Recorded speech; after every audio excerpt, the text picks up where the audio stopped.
Sometimes I think I'm a little confusing.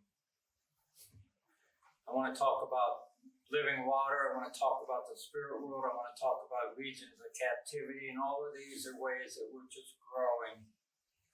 And everything blends together, even though sometimes it looks like, and I feel like sometimes it doesn't. Today may be another one of those days. But I want to go back and just review something, because the first time that I saw someone walking in grace, Steve Harold's dad. Ron knows him. He was one of his best friends. It was his dad. And he had this bubble around him, and I could sense something in the spirit, and I'm staring and trying to figure out what I'm seeing, because it's not always there. I'm seeing something that's there, but it's not there. It's not there in the physical, but it's there in the spiritual. It's like, and I was just fascinated by what I was seeing and sensing. I had to know, and I wanted to know, because it created this curiosity in me. What am I seeing? What is this? And when the Lord finally answered me, he said he walks in a constant state of grace. But I was sensing this bubble of protection around him. And I thought that was really interesting. It's one of the things I've never forgotten. And one time when I went over, because a friend of mine had just passed away from an automobile accident, and his wife and family wanted me to come to their house. So I did, and while I was there, when their grief became great, angels would come in with boxes and pour the contents of the boxes over them. And I've seen it happen over and over again. And it's like, okay, even though I'm seeing this in the spirit realm, Lord, what is going on? What's in the boxes? What are the angels bringing to them? That is bringing grace.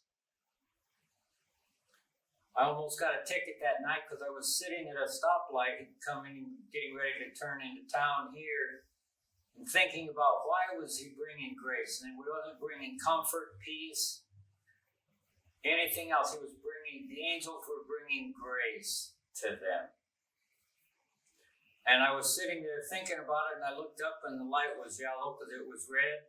When I stopped, I sat through a couple of green lights because I was just so busy thinking, and a policeman came up behind me and turned on his lights and asked what was going on, if I was drinking and all these other things. I said, no, to kind of explain where I'd been and what I've been doing. And he said, well, try to go through the next light, okay?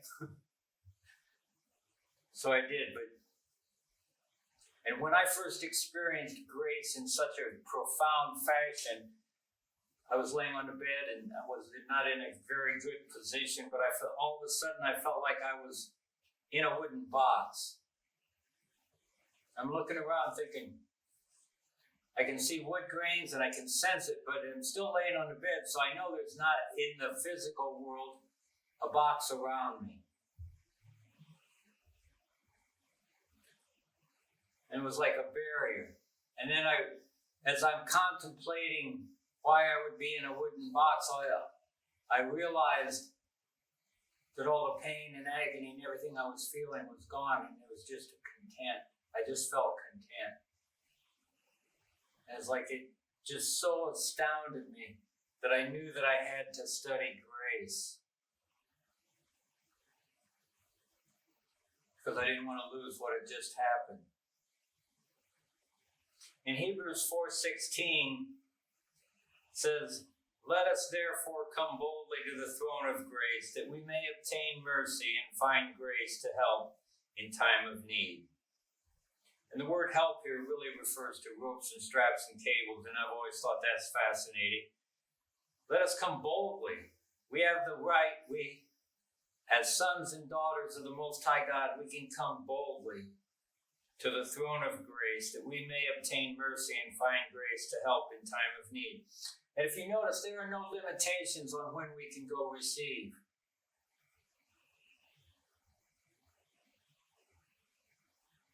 Do you know how many verses in the Bible that tell us that we can just go receive from God? What's He made available for us? We can enjoy His presence, we can pray, we do all these things.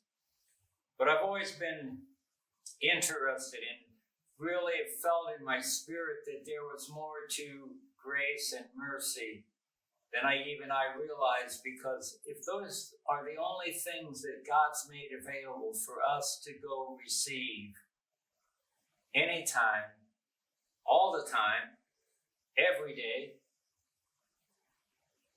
there has to be something to it.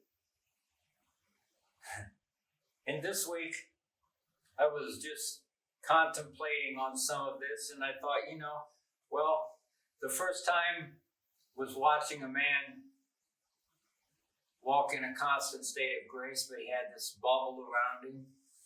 I've only seen one other person like that, and that was Kim Holden. I was like, a bubble, a wooden box, a barrier, protection. It's what's really going on in the spirit world. Because the protection, to raise a barrier, is not in the physical world, it's in the spirit world. And think about this. Why is that bubble is protection? That box is protection. The barrier, raise a barrier, is protection. When we walk in grace, there is a protection in the spirit realm that stops the enemy from attacking us with everything that he wants to do to us, because we have grace and we're walking in grace. And it's a very real protection in the spirit realm. To me, that just made me jump up and down for joy, because, I've been attacked plenty. But when I have grace, I have protection. Not only is it a protection, but and faith is also right in there, because it's also a shield. It's a substance of things not seen. But in the spirit realm, I believe faith is seen. So when we have faith and grace, we are seen differently by the enemy than when we do not have faith and grace and mercy. And mercy is really compassion. But it's not just compassion, it's compassion in action. Compassion in action is mercy. When Jesus was entering the city of Nain, there was a funeral procession, and a widow's son had died. And Jesus had compassion on the widow, which led him to go raise the son from the dead and give her back to his mother. He had compassion on two blind men, so he healed them. He had compassion on the multitudes that had been with him, listening to him teach for days. Can you imagine that? Can you really imagine these people traveling days and days and sitting there listening to the Lord talk about things for 2 or 3 days, and they needed something to eat? He had compassion. He fed them. Whatever was there, he just blessed and broke and gave it to everybody that was there. And as Julie was talking, I was thinking about, most people in most big churches, they know it's supposed to get out at a certain time. And you better be moving at that time or you're going to get run over, because everybody's in a hurry to leave. The parking lot becomes a dangerous adventure for everyone to get out of it in safety. So in the spirit world, grace brings us, because grace brings the nature and heart of God to us. When we walk in grace, we're also walking in the spirit realm with the nature and heart of God. And that also affects the spirit world. It affects everyone that sees us.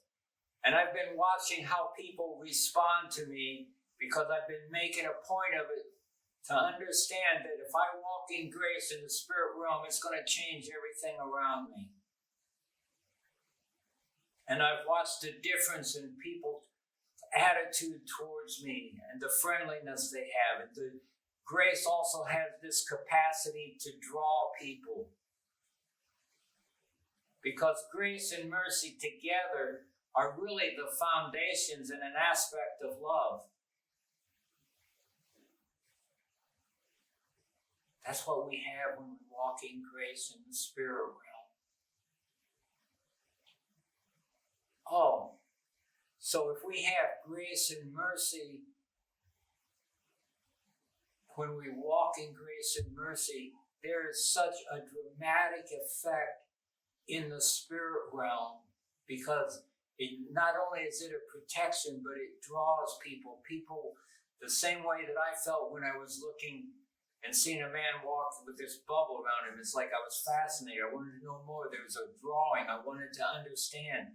I couldn't stop questioning and looking and knowing that there was something really special there. That's the way people look at us from their spirit when we walk in grace. Do you understand? This is one of the reasons why grace and mercy are the only things available to us, because they are more powerful than we realize. Because mercy also allows that compassion to flow out of us for other people, and people can sense that. It's just amazing. Grace affects others. Not only it protects us, but it affects others and draws other people, because grace is part of love, but it's also one of the foundations of love. So you have grace and mercy. That's walking in the heart of God and doing things with a loving feeling that He has, that compassion for other people. For God so loved the world that He gave His only Son. When we walk in mercy and grace, we are exhibiting those characteristics in the spirit realm. Even though people may not see it in the physical realm, it is just so very evident in the spirit world. And to me, this is like, I'm sorry, I was just so excited because it affects the spirit world in ways that I never realized. But I should have, because I saw a bubble. Well, then there has to be a bubble, and it has to be in the spirit realm. Do we really think about when we go get grace every day, it puts a bubble around us. It puts a protection around us. It puts the nature of God around us that draws other people. And when we have that, then we also have that compassion to want to reach out and to share with other people. That's why mercy and grace are there, that we can go receive them. Because it's not just so that our physical lives here on earth will be so much better, and they are, but in the spirit realm, it's such a major difference between walking in grace and walking in fear or having doubts. Walking in grace and faith and mercy is one of the most powerful things that happen in the spirit realm. I was just so excited about this because it gave me an understanding. This is one of the reasons why mercy and grace are there, that we can go receive it, because it changes how we are perceived in the spirit realm by not only other Christians, but even non-believers, and also all of the dominion or the principalities and powers and the rulers of darkness, and all the spirit realm recognizes something different when we have mercy and grace around us. Their attacks are ineffective when we have mercy and grace. Isn't that amazing? Isn't it? Doesn't it create a desire to say, I want to not forget to go get mercy and grace, because it makes that much difference in the spirit realm. I don't know how to explain it any better, so I'm done.